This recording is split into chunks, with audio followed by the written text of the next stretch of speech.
Union 25th Summit. The gathering kicked off in Sandton yesterday, and this year has been declared the Year of Women's Empowerment and Development towards Africa's Agenda 2063. The organization envisages effective participation of women in private and public life through a full and fair share of economic, social, cultural and political opportunities and decision-making. Rosalie Ndeye Lo, who is the head of the gender program for the NEPAD agency, is in studio with us to chat a little bit more. Good to have you. Welcome to Morning Live and welcome to South Africa. It's a pleasure to be here. Good. Thank you so much. Thank you very much for coming in. What are the main issues at the 25th African Union Summit? Are you hoping that a lot is going to come of the theme this year, focusing in on empowering women? Yeah, we are very hopeful that the gender agenda will be really pushed forward because a lot has been gained, but we have experienced also some setbacks. The Women Empowerment Year is a phenomenal opportunity for all the women in Africa. And I think it will push for more political involvement, but also implementation of political commitment. Yeah. Because we have wonderful policies, wonderful framework, but most of the time where we experience gap or setbacks, it is about implementing what we are committed to. Yeah. Why do you think this theme was adopted this year? Again, just to reiterate, the Year of African Women's Empowerment towards the Development of Agenda 2063. Why now? Why this focus? Yeah, because we have been going through piecemeal intervention, right? Development plan for 5 years and so on. And I think it's time now to project in the next 50 years to come. Yeah. What kind of Africa do you want to have? And I think this is the whole purpose of having the African people on board to think and project about the future and the future of the next generation. So we are really looking forward to the implementation of Agenda 2063. And I think it will bring the critical change that we want to see. Yeah. Will it really? I mean, let's look at where we stand right now. And we talk about the representation of women on all levels, whether it be government levels, business levels, within the context of the African continent. How are we doing? I know we're looking forward to 2063, but as it stands right now, I mean, is it achievable? Are we moving fast enough? Is there enough empowerment for women from your NEPAD perspective? Yeah, I think that really there are some gains in terms of policy. We have some landmarks policy framework, like our policy document or policy declaration, such as the Solemn Declaration the Solemn Declaration on Gender Equality in Africa. And also the parity principle is also embedded in the African Union Commission and governing all the African Union bodies.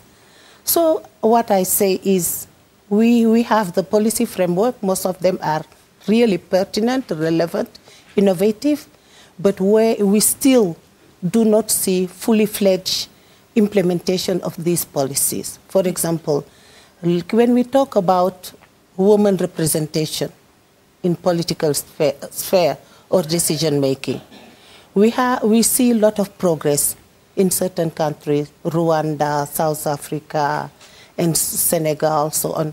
But we realize that the parity principle is not embedded. Yeah. Sometimes even the gender parity in decision making, for example, can be in the Constitution. But there are always ways of playing around so that it does not become as effective as it is meant to be. Yeah. Regarding, how do you call it, distribution of growth. Growth is not inclusive. Yeah. Most of the time, even during those times when African countries were experiencing 7% growth rate, you realize that it never translated into even distribution of wealth. Yeah. Women continued to be the largest population, the largest portion of the population living below $1 a day. So it just shows you that though economic prosperity can be there, but it needs to be guided so that everybody benefits. And most of the time, those that are left behind are women, their children, and the elderly. Yeah. We look at the theme, and unfortunately the theme has gotten a lot of attention in terms of when you look at the African continent and the issues that the continent is facing right now, whether we just bring into the fore Boko Haram, when we bring into poverty, we bring in many of the issues that face the African continents, from different issues of war, you name it. There's so much that needs to be addressed on the African continent. And some people criticize the African Union for not being visible enough, not doing enough to help. And then we bring in a summit that focuses on a goal all the way in 2063. This is what you fight for, is the empowerment of women. Do you think that this was necessary to focus entirely on this right now? Let this be the theme of this summit. Do you feel that this was the right way to go? Could they have focused on something else? Or as you say, empowering a woman could perhaps help the continent? What do you think? Yeah, we are saying empowering women is smart economics. Empowering the young girls is even more. And I think women in Africa represent more than half of the population of the continent. And I don't have to repeat what has been studied, and evidence exists already, that women in Africa are the most untapped assets that the continent has to use. So I think the choice of the theme of the year is pertinent, and projecting towards Agenda 2063 is the way to ensure that we are really planning ahead. Good. And thinking ahead is critical. And Agenda 2063, start now and continue, will be guiding the African economic and socio-economic of the continent from now to the next 60 years to come.